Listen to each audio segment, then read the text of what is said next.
avec vous. Je ne vous abandonnerai pas. Je serai avec vous, as-tu dit, ô Dieu. Et ce matin, Seigneur, nous savons que tu es parmi nous. Tu es au milieu de nous. Tu ne nous laisses jamais seuls, ô Dieu. Et ce matin, nous voulons te rendre toute la gloire. Ce matin, depuis la première note, nous nous sommes mis ensemble pour t'adorer, toi notre Dieu, pour te louer, toi qui nous as sauvés. Seigneur, nous te rendons toute la gloire. Seigneur, nous nous tenons devant toi ce matin dans la foi, afin de recevoir de ta part, ô Dieu. Oui, Seigneur, nous avons faim et soif de toi ce matin, alors que nous venons de sortir de 14 jours de jeûne et de prière.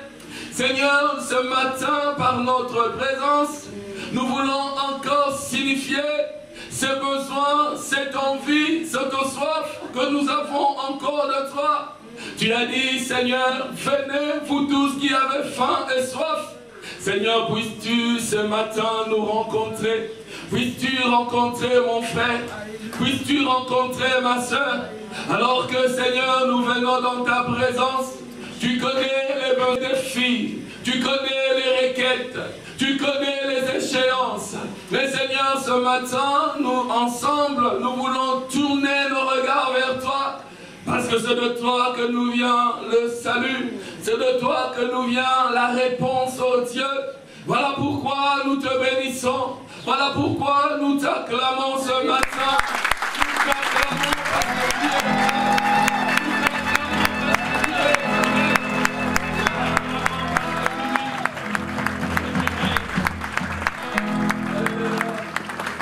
Nous prenons autorité ce matin.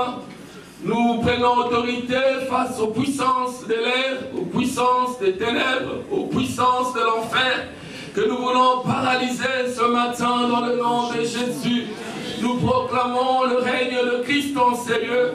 Nous paralysons les activités de l'ennemi. Nous paralysons les plans de l'ennemi. Nous déclarons l'échec aux œuvres de l'ennemi ce matin. Au nom puissant de Jésus-Christ, nous ramenons toute pensée captive à l'obéissance de Christ. Saint-Esprit, glorifie Jésus. Glorifie-le. Glorifie Jésus. Lui et lui seul. Au nom de Jésus, nous avons prié. Amen. Amen. Gloire au Seigneur. Nous nous rasseoir. Merci Seigneur. Je vous salue au nom du Seigneur. Amen.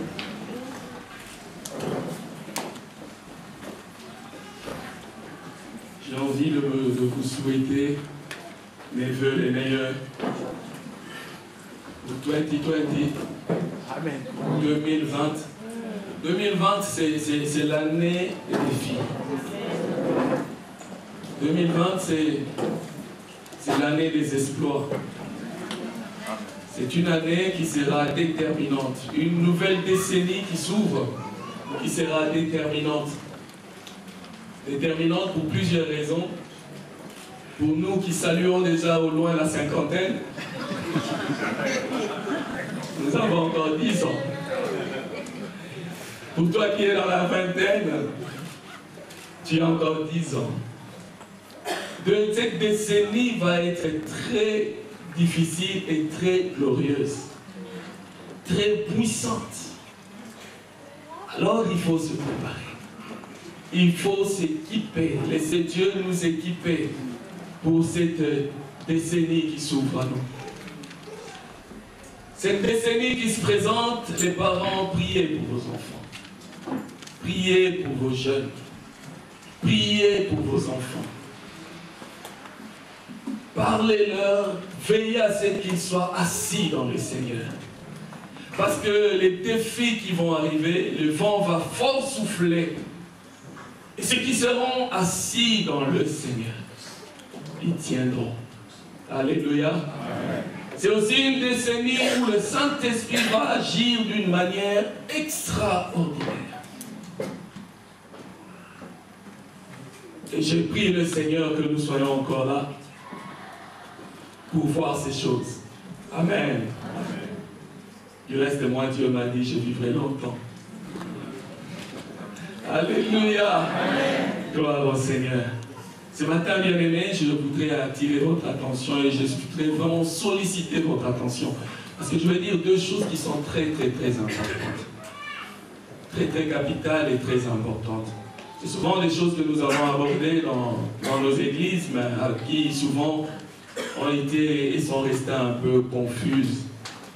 Mais je prie le Seigneur que Dieu m'aide ce matin par des simples phrases, des simples mots pour nous amener à comprendre.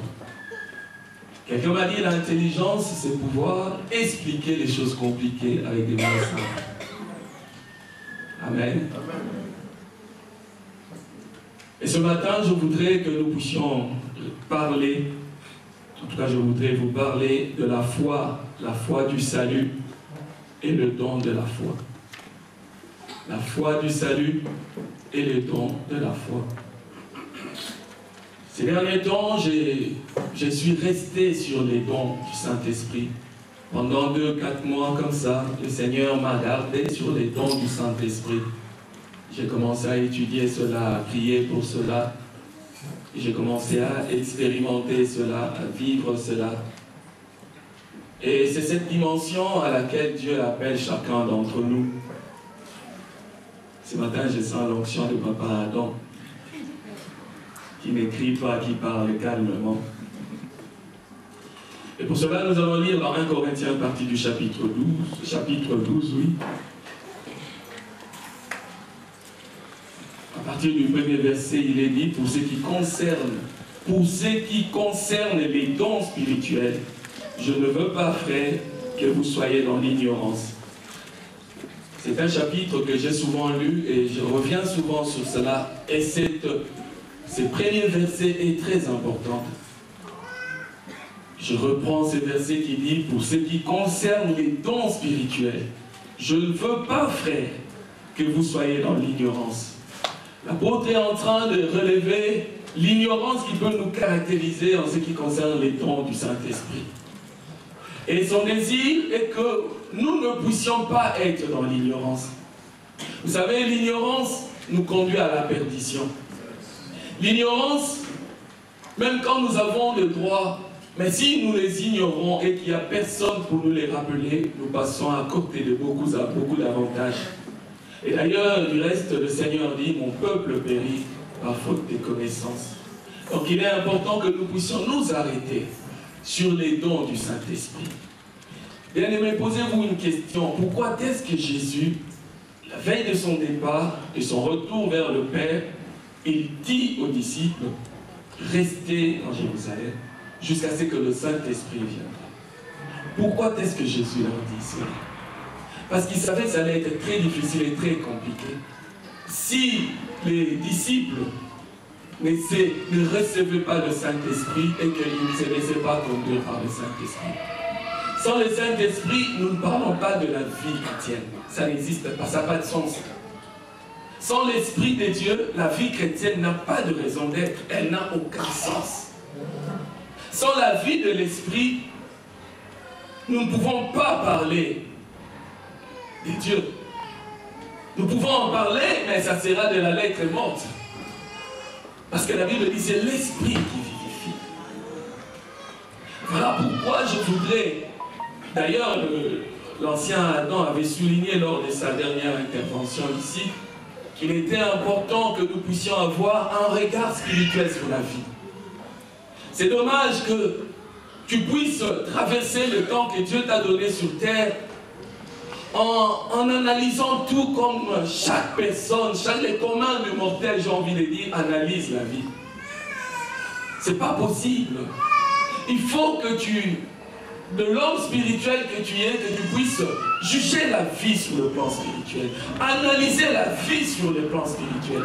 Du reste, il est écrit, l'homme spirituel juge de tout. C'est une capacité, une compétence que Dieu nous a donnée. Et ce matin, je vous disais, je voudrais insister sur la foi du salut et les dons de la foi. C'est deux choses différentes. Je reviens à mon texte, puisqu'il s'agit de dons du Saint-Esprit, et c'est dans 1 Corinthiens que nous le trouvons, chapitre 12, à partir du verset 1er. Pour ce qui concerne les dons spirituels, je ne veux pas, frères, que vous soyez dans l'ignorance. Vous savez que lorsque vous étiez païens, vous vous laissiez entraîner vers les idoles muettes, selon que vous étiez conduits. C'est pourquoi je vous déclare que nul, s'il parle par l'Esprit de Dieu, ne dit Jésus est anathème, et que nul ne peut dire Jésus est le Seigneur, si ce n'est par le Saint-Esprit. Il y a diversité de dons, mais le même Esprit. Diversité de ministères, mais le même Seigneur. Diversité d'opérations, mais le même Dieu qui opère tout en tous. Or, ça c'est important ces versets, or, à chacun, la manifestation de l'Esprit est donnée pour l'utilité commune. En effet, à l'un est donné par l'Esprit une parole de sagesse, à un autre une parole de connaissance, selon le même Esprit. À un autre la foi par le même esprit, à un autre le don de guérison par le même esprit, à un autre le don d'opérer des miracles, à un autre la prophétie, à un autre le discernement des esprits, à un autre la diversité des langues, à un autre l'interprétation des langues.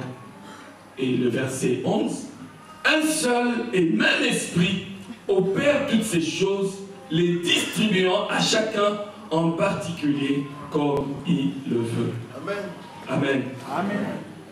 Ici, j'entame un rappel pour ceux qui ont eu à m'écouter les jours passés, et peut-être pour ceux qui n'étaient pas là. Dans ces textes, on fait référence à 9 dons spirituels que le Saint-Esprit donne. Et ces dons sont au nombre de 9. Mais ces dons, nous l'avons mis en 3 catégories. Il y a les dons de révélation, les dons de puissance et les dons de la parole. Et dans les dons de révélation, il y a la parole de sagesse, il y a la parole des connaissances, il y a le discernement des esprits. Dans les dons de puissance, il y a le don de la foi. Il s'agit bien des dons de puissance, il y a le don de la foi, le don de guérison, les dons des miracles. Dans les dons des paroles, il y a les dons de prophétie, la diversité des langues et l'interprétation des langues. Et ce matin, nous allons aborder, nous allons parler du don de la foi. La foi qui peut être un don. C'est différent de la foi du salut. Pourquoi parler des dons de l'esprit? Comme je disais, pour un, éviter l'ignorance. Pour deux, pour impacter et être utile au corps de Christ et aux autres. C'est là qu'il est écrit, à chacun Dieu a donné, le Saint-Esprit donne ses dons. Je voudrais ce matin te dire que tu es éligible au don du Saint-Esprit. Ce n'est pas réservé aux prophètes, ce n'est pas réservé aux pasteurs, ce n'est pas réservé aux anciens. C'est le Saint-Esprit qui les donne à qui il veut. C'est pourquoi la Bible dit aspirer, demander, soupirer à cela. Ce matin, si vous avez remarqué comment est-ce que l'équipe de la louange nous a conduits, j'ai retenu quelque chose, ce désir de vivre encore plus avec Dieu. Il est naturel à une personne d'évoluer dans la vie. Ce que j'ai, j'en ai plus besoin. Ce que j'ai, je le possède. Mais je peux désirer plus. Je peux accéder à plus grand. Et cela n'est en aucun cas un péché de vouloir plus. De vouloir être beaucoup plus présent à l'église. De vouloir être beaucoup plus présent dans les services pour le Seigneur. De vouloir être beaucoup plus présent dans sa maison pour s'occuper de sa famille. De vouloir travailler plus. Dans tout cela, rien n'est mauvais. Amen. Amen. Je reviens à ce que je disais par rapport au don de la foi et le don du salut. Il y a eu une différence. Et par rapport au don du salut, le don du salut, c'est la foi pardon, la foi du salut. C'est cette foi qui vient de la parole de Dieu. C'est donc qu'on dit la foi vient de la parole de Dieu. À cette foi-là, qui peut accéder à cette foi? C'est tout le monde. Quand j'étais païen, je ne connaissais pas Dieu. Un jour, on est venu me parler de la parole de Dieu. J'ai eu foi en cette parole. J'ai accepté Jésus. Amen. J'ai eu cette foi. Donc cette foi, les païens peuvent, à un moment donné, quand Dieu les rencontre dans leur parcours sur la terre, recevoir cette foi. Et c'est cette foi qui amène au salut. La foi qui amène au salut, c'est une foi qui vient de Dieu. C'est une foi qui vient de Jésus-Christ. Dans Éphésiens chapitre 2, verset 8, la Bible dit « Car c'est par la grâce que vous êtes sauvés, par le moyen de la foi. Et cela ne vient pas de vous, c'est le don de Dieu. » C'est Dieu qui te donne la foi qui te sauve. Dans Romains chapitre 10, verset 17, il est dit « Ainsi la foi vient de ce qu'on entend. Et ce qu'on entend vient de la parole de Christ. » Donc c'est Jésus qui est celui qui donne la foi. C'est pourquoi il est venu pour sauver les hommes. En ceux qui croient en son nom, il a donné le pouvoir de devenir enfants de Dieu. C'est Jésus qui t'a communiqué la foi, qui t'a prise de là où tu étais pour te ramener dans son royaume. Et cette foi que Jésus nous donne, c'est une foi qui est permanente. C'est une foi que nous gardons toute notre vie. C'est cette foi qui fera que nous serons enlevés. La foi en Dieu. Quand Christ dit « Ayez foi en Dieu », c'est cette foi-là. La foi que nous avons reçue dès le départ. La foi du salut. Dans Romains chapitre 12, verset 3, il est dit « Par la grâce qui m'a été donnée, j'ai dit à chacun de vous de n'avoir de lui même une trop haute opinion, mais de revêtir des sentiments modestes selon la mesure de foi que Dieu a départie à chacun. » La foi ainsi est un don de Dieu, que Dieu nous donne. Le contraire du don de la foi. Le don de la foi, ce n'est pas Dieu qui nous donne cela. Le don de la foi, c'est le Saint-Esprit qui donne. La Bible dit, dans ce que nous avions lu, dans 1 Corinthiens chapitre 12, un seul et même esprit opère toutes ces choses, les distribuant à chacun en particulier comme il le veut. Au verset 7, il est dit, or à chacun, la manifestation de l'esprit est donnée pour l'utilité commune. Les dons de l'esprit, les dons de la foi que donne le Saint-Esprit, c'est uniquement le Saint-Esprit qui le donne. Le don de la foi, un païen ne peut pas posséder le don de la foi. Parce que le Saint-Esprit n'habite pas en lui. J'espère qu'on se comprend. C'est pourquoi tu peux croiser quelqu'un, on te dit qu'il a les dons de guérison. Mais c'est quelqu'un qui n'a jamais reçu Jésus. Alors la grande question, où a-t-il trouvé ces dons? Si c'est le Saint-Esprit qui donne les dons de guérison, si c'est le Saint-Esprit qui donne les dons des miracles, alors ceux d'autres qui font des miracles, ceux-là qui accomplissent des miracles, d'où obtiennent-ils cette force?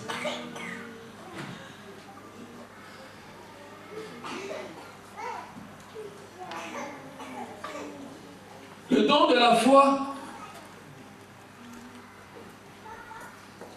c'est un don que Dieu donne, que le Saint-Esprit donne. pour l'utilité commune. C'est un don que le Saint-Esprit donne pour l'intérêt de l'Église, pour l'intérêt du corps du Christ. C'est un don que le Saint-Esprit donne dans l'amour. Les dons de Dieu s'opèrent dans l'amour. Le Saint-Esprit donne ses dons pour secourir ses enfants, pour intervenir pour Jésus, pour l'Église, pour toi, pour que tu sois bien. Nous verrons plus loin pourquoi est-ce que Dieu donne des dons. Mais est-ce, si je ne possède pas les dons de l'Esprit, est-ce que je ne peux pas vivre une vie triomphante? Ça, c'est une question. Si je ne possède pas le don du Saint-Esprit, le don de la foi que donne le Saint-Esprit, est-ce que je peux remporter les victoires? Est-ce avec la simple foi que je reçois en ayant Jésus dans ma vie, la foi du salut, est-ce que je peux traverser ma vie en voyant la gloire de Dieu, en vivant dans les miracles de Dieu? Eh bien, je dis oui. Je dis oui.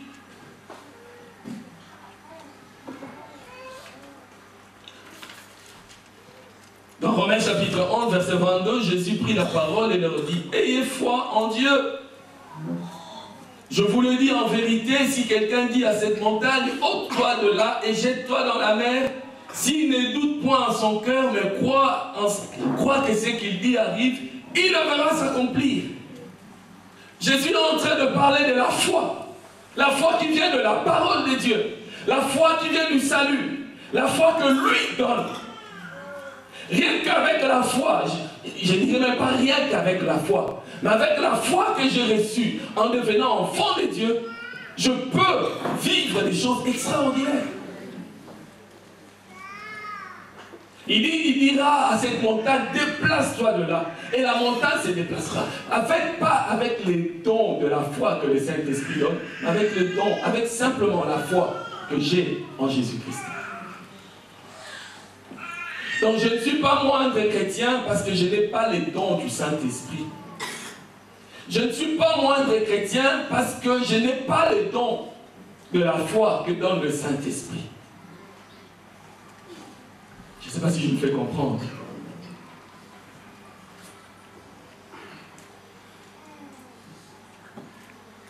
En fait, la foi du salut me permet de vivre dans la victoire.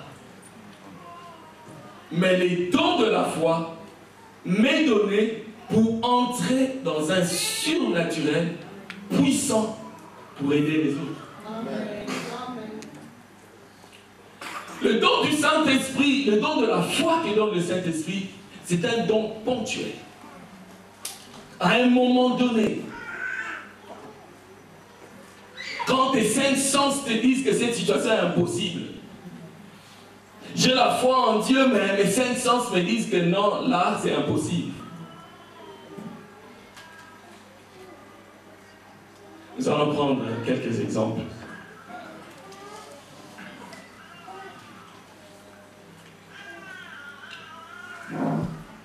Parce qu'il arrive dans notre marche avec le Seigneur,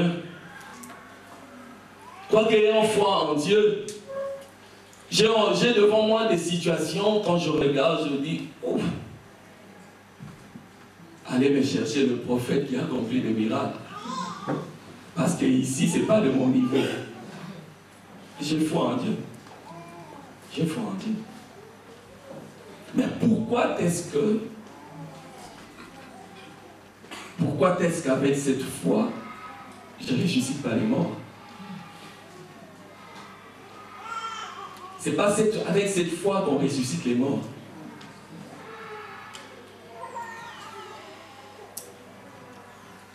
C'est avec la foi que le Saint-Esprit te donne. C'est un plus que Dieu donne face à une circonstance où tu es limité. Tu as la foi, mais tu dis non. Les cinq sens, quand je regarde cet aveugle, je ne crois pas je peux voir ses yeux s'ouvrir. Quand je regarde cette paralytique, mes cinq sens me disent c'est impossible. Les scientifiques me disent c'est impossible. Mais ce n'est pas avec ma foi du salut. C'est pourquoi à un moment donné, tu es face à cette situation, mais tu ne comprends pas dans ton esprit comme une lumière qui jaillit. Alors le Saint-Esprit vient t'ouvrir un espace où il dit maintenant, tu es capable, je te oins pour chasser ces démons. Je te oins maintenant pour dire au paralytique, lève-toi au nom de Jésus. Et le paralytique se lève. Frère, la foi en Dieu, la foi en la parole de Dieu, la foi en Christ, la foi du salut me permet de vivre dans la victoire. Mais le don de l'esprit, le don de la foi que le Saint-Esprit nous donne de manière surnaturelle, de manière ponctuelle, pour une situation qui est au-devant de moi, me permet de manière surnaturelle d'apporter des solutions aux problèmes des hommes. Les buts dedans de la foi, ici je relevais deux buts, deux objectifs que Dieu poursuit au travers du don du Saint-Esprit. Un, pour montrer la gloire de Dieu. Parce que les gens, certaines personnes, ceux qui osent parler, ceux qui sont libres, ils vont dire, qu'est-ce que j'ai à faire de ton Dieu? Vous avez déjà dit ça? Moi, on m'a déjà dit ça dans ce pays. Qu'est-ce que j'ai à faire de ton Dieu? J'ai de l'argent, j'ai tout ce qu'il faut. Qu'est-ce que ton Dieu va m'apporter en plus? Et le don de la foi permet de montrer la gloire de Dieu. Et le don de la foi apporte une capacité, une nouvelle capacité dans notre foi. Parce qu'une fois que tu as expérimenté la puissance de Dieu par les dons de l'Esprit, même ta foi grandit. Frère, pour Paul, ce n'était pas un problème de voir les yeux des aveugles s'ouvrir. Parce que lui-même, il a expérimenté. Subitement, il devient aveugle. Et subitement, on lui impose, quelqu'un vient lui imposer les mains, il le revoit. Il savait. Dieu peut enlever la vue, Dieu peut remettre la vue. Frère, ce que tu as expérimenté avec Dieu ne te fait plus peur. Amen. Alléluia. Amen.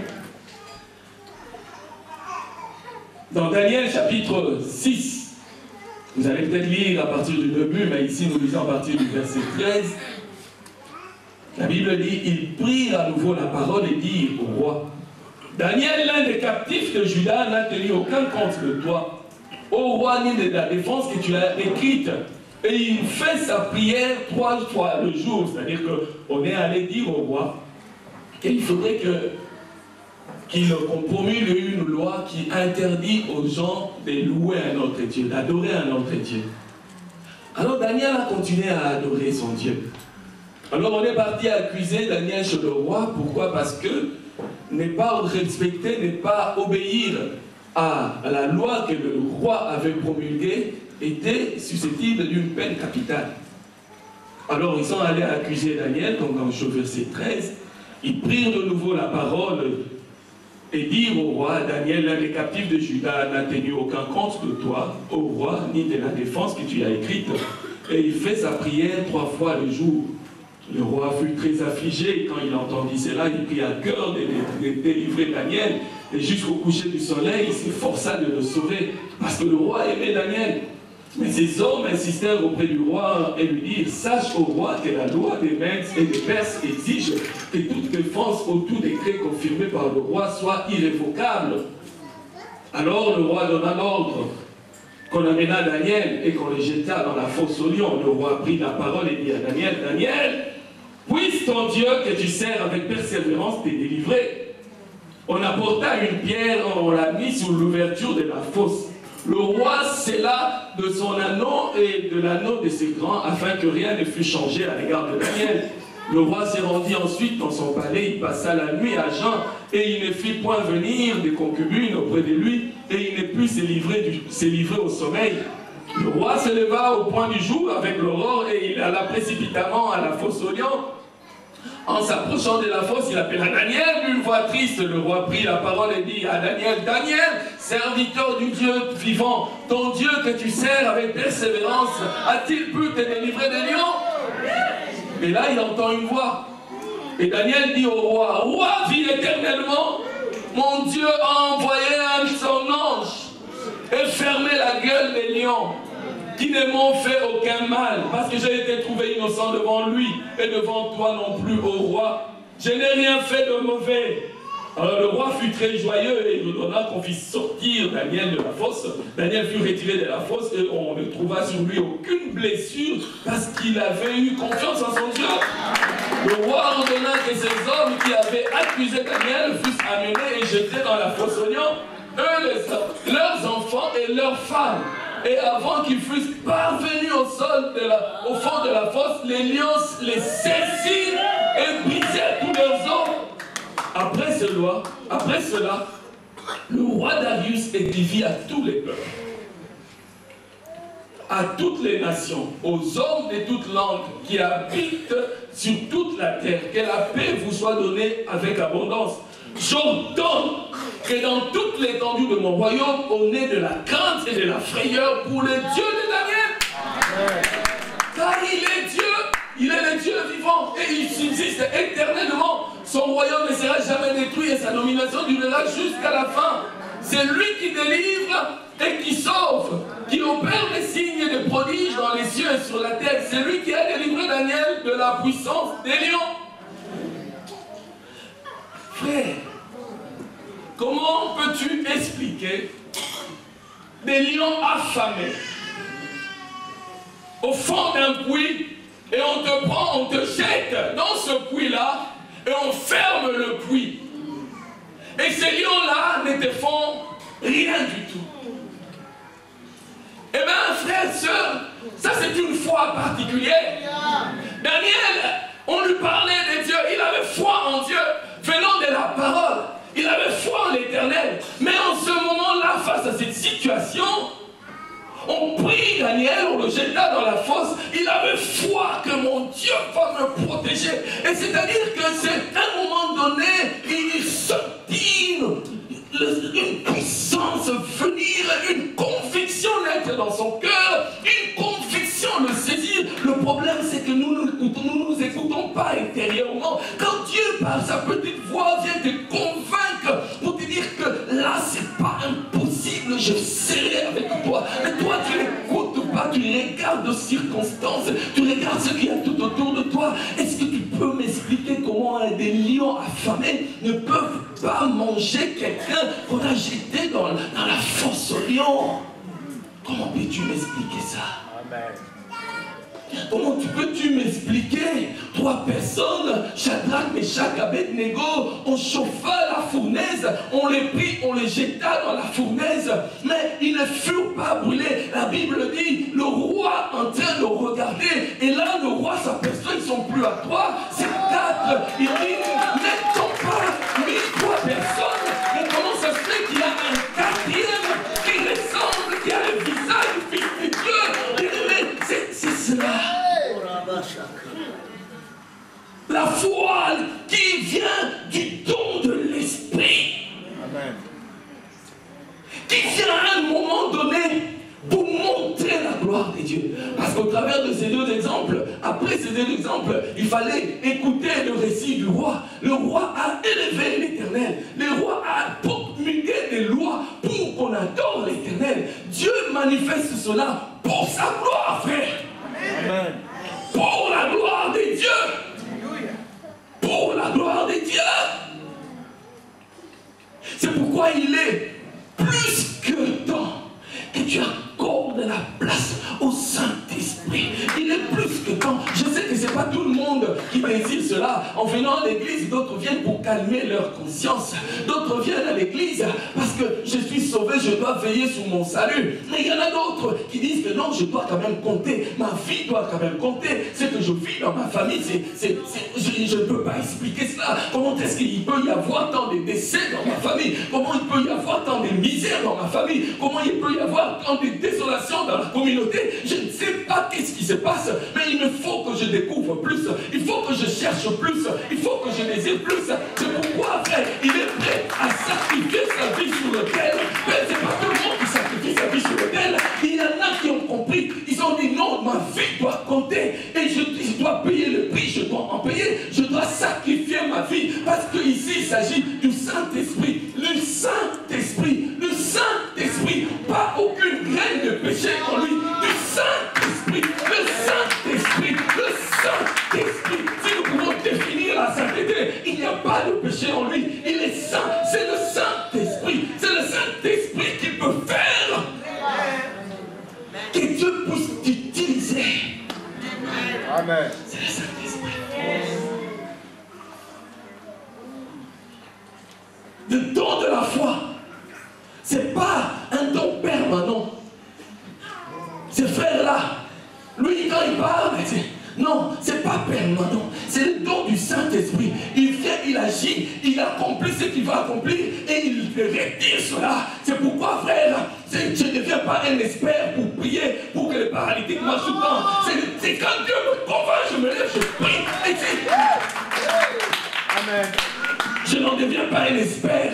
Je n'ouvre pas un cabinet médical. Je n'ouvre pas cela. Mais à un moment donné, pour l'utilité commune, pour l'Église, que Dieu fait cela. Dieu fait cela.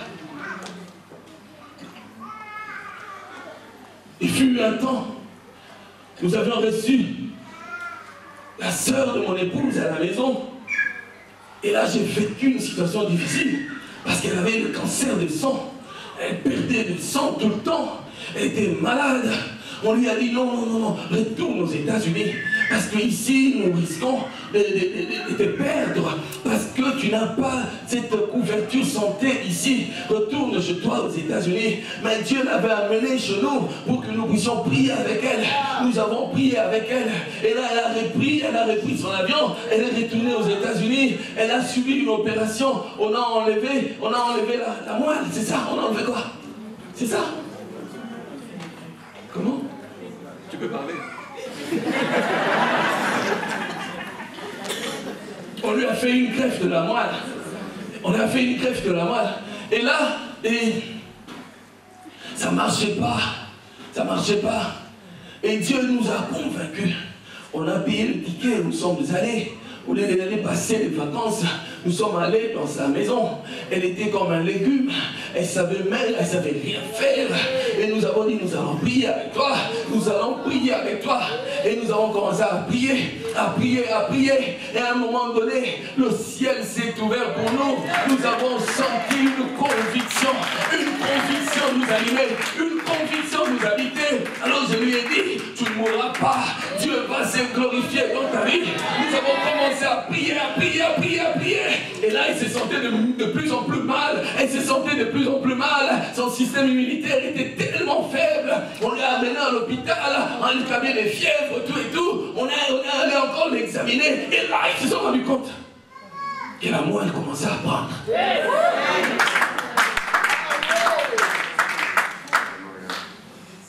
Guéri, restauré. C'est fini. C'est fini. Amen. Et c'est pourquoi le Saint-Esprit, frère, le don du Saint-Esprit, Jésus a dit, restez, attendez le Saint-Esprit. Et si vous lisez la Bible, vous allez vous rendre compte, quand le Saint-Esprit a commencé à agir, c'était du spectaculaire. C'était le spectaculaire. Le Saint-Esprit, il pouvait faire ce que le Fils faisait, parce que Jésus-Christ, sur son passage, bien que Fils de l'homme, mais étant Dieu, il avait tout en lui. C'est pourquoi il pouvait dire, Lazare n'est pas mort, il dort. Lazare n'est pas mort, il dort. Frères, sœurs, l'Église, bien-aimés, nous sommes spirituels. L'Église résout les problèmes spirituels. L'Église résout les problèmes impossibles. L'Église n'est pas limitée à faire ce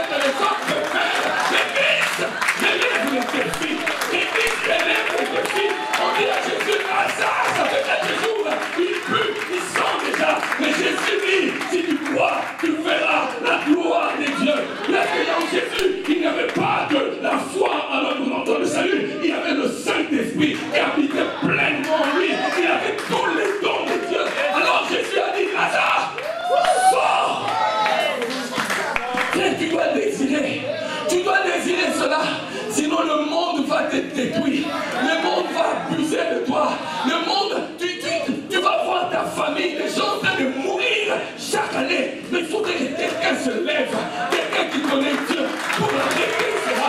Et c'est toi, c'est toi qui peux arrêter cela. C'est toi qui peux arrêter cela. Alors chacun, le temps de l'esprit est donné selon le Saint-Esprit. C'est le Saint-Esprit qui le donne à qui il veut, comme il veut. Il ne regarde pas l'âge, il ne regarde pas à l'âge, au titre. Si tout le monde est éligible, tu peux recevoir les dons du Saint-Esprit. Tu peux recevoir cela. Tu peux recevoir cela.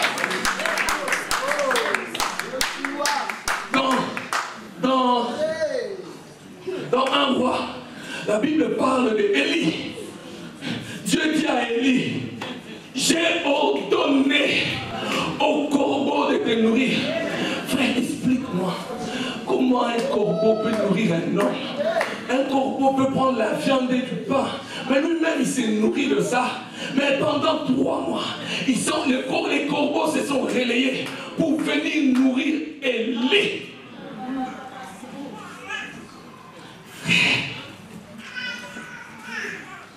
Élie, les Tishmites, mais ayant vécu ces choses, aux heures précises, les corbeaux venaient lui apporter à manger, selon la parole de Dieu.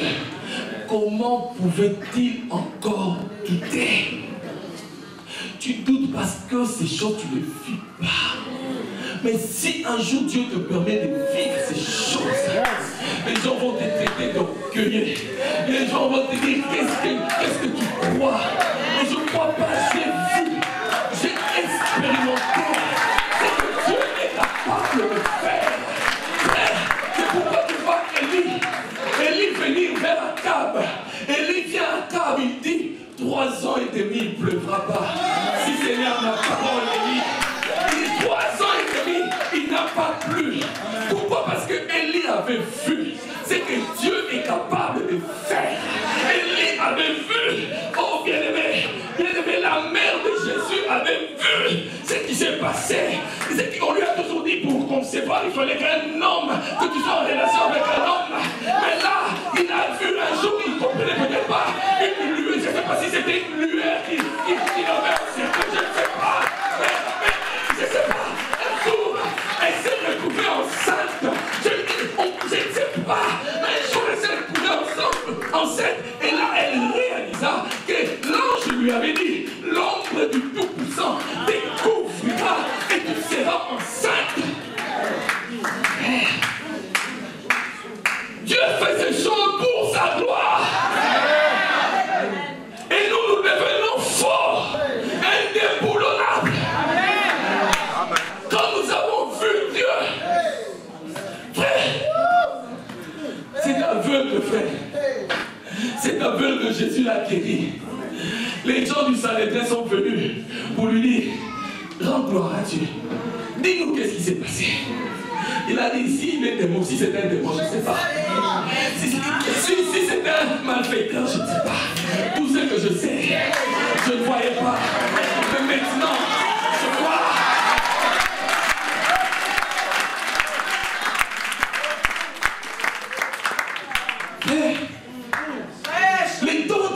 Les dons de la foi qui viennent du Saint-Esprit. Vous savez, frère, je le dis pour la gloire de Dieu, pour vous fortifier. Vous savez, un jour Dieu a parlé à son serviteur, le pasteur Louis Garnon. Il lui dit, vous devez trouver un endroit où je vais amener mon église. Et je me souviens un samedi matin, j'ai terminé de prier vers 9h. J'ai senti une conviction dans mon esprit. Il fallait que je m'implique à fond pour ce projet. Et là, c'est comme si Dieu me revêtait de la foi. Il y avait un don du Saint-Esprit de la foi. J'étais persuadé, la nuit comme le jour, que l'église allait acquérir cet endroit. J'étais persuadé, tu pouvais beau me dire ce que tu voulais, j'étais persuadé, parce qu'il y avait une foi, je ne peux pas t'expliquer. Je ne peux pas t'expliquer. Si maintenant il y a un autre projet, peut-être que j'ai pas cette foi-là. Mais ce jour-là, le ciel s'est ouvert. Cette foi est descendue. Cette détermination. Frère, et un un jour, j'ai croisé un frère à l'entrée de cet endroit. Il m'a dit ceci. Quand nous étions de l'autre côté, je ne sais pas, mais quand je vois ça, je dis que Dieu est avec nous. Frère, le don du Saint-Esprit, ça va mettre tout le monde d'accord. Ça va mettre tout le monde d'accord. Et ils rendront gloire à Dieu. Ils rendront gloire à Dieu. Et le Seigneur veut le faire par toi. Le Seigneur veut le faire par toi. Vous savez, frère, j'apprends des dieux. J'apprends des dieux. Et j'ai compris qu'il ne fallait pas que je me taise.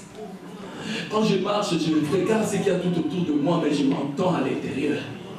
Parce qu'il y a un petit signe, une petite parole, une petite intention, une petite pensée. Ça peut être Dieu. Ça peut être Dieu pour un bien-aimé. Ça peut être Dieu pour un bien-aimé. Et là, tu sens, quand tu obéis, tu vas vers la personne. Il y a une pensée qui vient.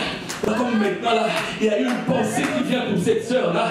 C'est cette sœur-là, toi qui es venu de l'Afrique du Sud, pour la petite cousine de maman Solange, j'ai une pensée pour toi. J'ai une pensée pour toi. Il y a quelque chose de grand qui est devant toi. Il y a quelque chose de grand. Il y a quelque chose de grand devant ta vie. C'est que Dieu veut. C'est que Dieu veut. Sois totalement à lui. Tu feras ce que Dieu fera. Tu feras ce que Dieu fera. Tu feras ce que Dieu fera. Dans la maison dans laquelle tu habites, c'est la maison des serviteurs de Dieu. Il y a une grâce qui descend sur toi. Il y a lui qui descend sur eux, qui te touche. Et ta vie sera différente. Pourquoi je lui dis cela? Parce que je ne sais pas ce qu'elle vit, je ne sais pas les défis, je ne sais pas ce qu'elle traverse, mais je sais que ces paroles peuvent te tenir, mais peuvent t'aider à traverser le temps. Tu te souviendras de cette parole, tu te souviendras de cette parole, tu te souviendras de cette parole. Bien-aimé, mon frère, et Dieu le fait avec chacun de nous. Parce que simplement nous ne l'écoutons pas. Nous sommes dans la distraction. Ou bien nous ne savons pas encore écouter ce que Dieu dit. Mais commence à t'exercer. Commence à l'écouter. Commence à l'écouter. Commence à l'écouter. Dieu parle tantôt d'une manière, tantôt d'une autre. Commence à analyser tes rêves. Parce que Dieu te parle par des rêves, mais tu crois que c'est des rêves normaux. C'est des rêves normaux. Et tu ne réalises pas que c'est Dieu qui te parle. Commence à réfléchir sur tes rêves. Commence à les analyser. C'est Dieu qui est en train de te parler. Dieu dit, je mettrai dans ton cœur les chemins que tu dois suivre. Mais comment veux-tu, si tu ne te regardes pas toi-même, si tu ne t'arrêtes pas pour sonder cette petite voix qui parle en toi? Parce que ce que Dieu veut, c'est ton bien. Ce que Dieu veut, c'est ton bien. Alléluia. Glory. Je crois que je vais m'arrêter là.